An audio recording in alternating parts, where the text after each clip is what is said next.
داغ ڈار ٹویٹ کر رہے ہیں کہ اینٹی پاکستانی کچھ جو ہے ملک میں پینک پھیلا رہے ہیں. اب وہ اینٹی پاکستانی نام لو نا, آپ نے میرا نام لینا ہے, علی صاحب کا لینا ہے, حماد اظہر کا لینا ہے, شوکت ترین کا لینا ہے, نام لو. اگر ہم نے 150 روپے کا پیٹرول رکھا ہوا تھا ہم اینٹی پاکستانی تھے, 178 روپے کا ڈالر تھا ہم اینٹی پاکستانی تھے, اور آپ 285 روپے میں بہت بڑے پاکستانی بن گئے. اس وقت ڈیمانڈ کرتے ہیں کمیشن بنائیں, پچھلے 1.5 سال کا کمیشن بنائیں. یہ کہتے ہیں کہ یہ IMF programme P T I کا تھا.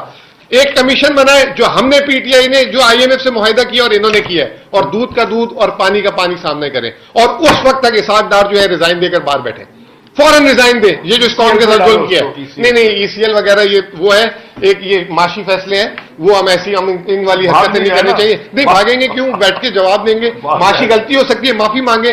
اور جو لوگ کہتے تھے اسحاق ڈار سے معافی مانگے, وہ بھی فروغ آج کل وہ کدھر چھٹی منانے گئے ہوئے. ابھی جو ہے اسٹیٹ بینک صبح 11:30 بجے سے شرح سود کے لیے بیٹھا ہوا تھا اور اس کے ڈسکشن کر رہا تھا.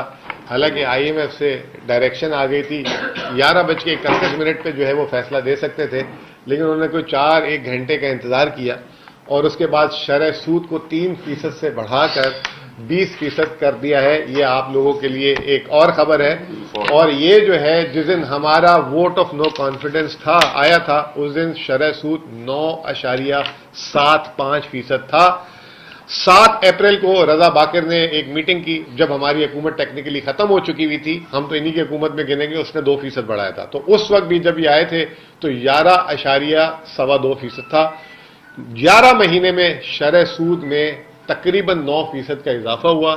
یہ 9% کا مطلب کیا ہے, حکومت کا ایک سال میں جو ہے خرچہ جو ہے 32 ٹریلین اگر آپ لگا لیں تو 3,200 ارب روپے سے صرف جو ہے سود کی اضافی ادائیگی ہوگی. ابھی حکومت نے اسٹیٹ بینک کو 5,200 ارب روپے کا تخمینہ دیا تھا سود کی ادائیگی کا اس سال. اب یہ 6,000 ارب پہ چلے جائے گا.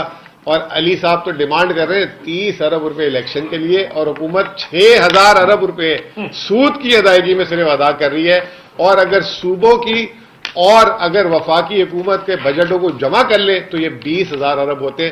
فرض کریں کہ آپ کی جیب میں 20,000 روپے پڑے ہوں, اور میں آپ سے کہوں کہ اس میں سے آپ جو ہے 60 روپے دے دیں, اگر سارے الیکشنوں کا خرچہ بھی ہو, تو یہ کتنی ڈرامے بازی ہے کہ اس ملک میں وسائل نہیں ہے. اور مجھے حیرانگی ہے کہ جو ہمارے صحافی حضرات وہ جو کہتے ہیں کہ اس ملک میں پیسے نہیں ہیں.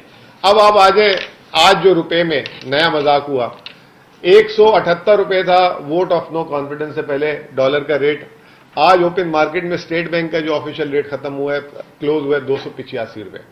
تقریباً 107 روپے 110 روپے سے اگر میں گنوں تو 62% روپے کی قدر میں گراوٹ ہوئی ہے. 62% 11 مہینے میں. اور اس سے جو آپ کا قرض بڑھا ہے 14,300 ارب روپے. 11 مہینے میں 14,300 ارب روپے یہ قرض. اور اگر اس سال قسمت ہماری اچھی ہوئی تو 7,000 ارب روپے خسارہ کرے گی یہ حکومت اس سال کا. 21,000 ارب روپے ایک سال میں قرض بڑھا, 21,000 ارب. اور جب پی ٹی آئی کی حکومت گئی تھی 44,000 ارب پورے ملک کا مجموعی قرضہ تھا. 21,000 پلس 44,000 اس سال 30 جون کو 65,000 ارب روپے اس قوم پہ قرضہ ہوگا. اور یہ کہہ رہے تھے کہ ہم نے اس ملک کو دیوالیے سے بچانے آئے ہیں. اس کے اوپر آپ آ جائیں, جو ہے بات کو میں چھوٹی کروں گا کیونکہ علی بھائی نے کافی لمبی کر دی پریس کانفرنس, بلال نے ہی بات کرنی ہے. پچھلے 10 دنوں میں اس حکومت نے عوام پہ کیا کیا ظلم ڈھائے. بجلی گرائی, بجلی کی قیمت بڑھا کر. ایکسپورٹر سے کل بجلی کی مراد واپس لے لی, 45 روپے یونٹ کر دیا 19 روپے یونٹ سے. اب اللہ خیر کرے کہ آگے ایکسپورٹ کا کیا حال ہوگا وہ تو وہی بتائیں گے. کسان, اس کی جو ٹیوب ویل پہ بجلی تھی اس کی مراد واپس کر لی. آپ کو یاد ہوگا اسحاق ڈار نے کوئی اور شہباز شریف نے 1,800 ارب روپے کا کسان پیکج اعلان کیا تھا. دوسرا کام, گیس کی قیمت بڑھا دی. منی بجٹ جو 170 ارب کا وہ 170 ارب 4 مہینے میں وصول کرنا ہے. پورے سال میں دیکھیں تو 500 ارب روپے وہ کیے. روپے کی قدر میں جو ہے جنوری سے لے کر اب تک جو ہے 55 روپے کا اضافہ ہوا. 55 روپے کا اضافہ. یہ تمام چیزیں کرنے کے باوجود ابھی اسحاق ڈار ٹویٹ کر رہے ہیں کہ اینٹی پاکستانی کچھ جو ہے ملک میں پینک پھیلا رہے ہیں. اب وہ اینٹی پاکستانی نام لو نا, آپ نے میرا نام لینا ہے, علی صاحب کا لینا ہے, حماد اظہر کا لینا ہے, شوکت ترین کا لینا ہے, نام لو. اگر ہم نے 150 روپے کا پیٹرول رکھا ہوا تھا ہم اینٹی پاکستانی تھے, 178 روپے کا ڈالر تھا ہم اینٹی پاکستانی تھے, اور آپ 285 روپے میں بہت بڑے پاکستانی بن گئے. اس وقت ڈیمانڈ کرتے ہیں ایک کمیشن بنائیں, پچھلے 1.5 سال کا کمیشن بنائیں. یہ کہتے ہیں کہ یہ IMF programme P T I کا تھا.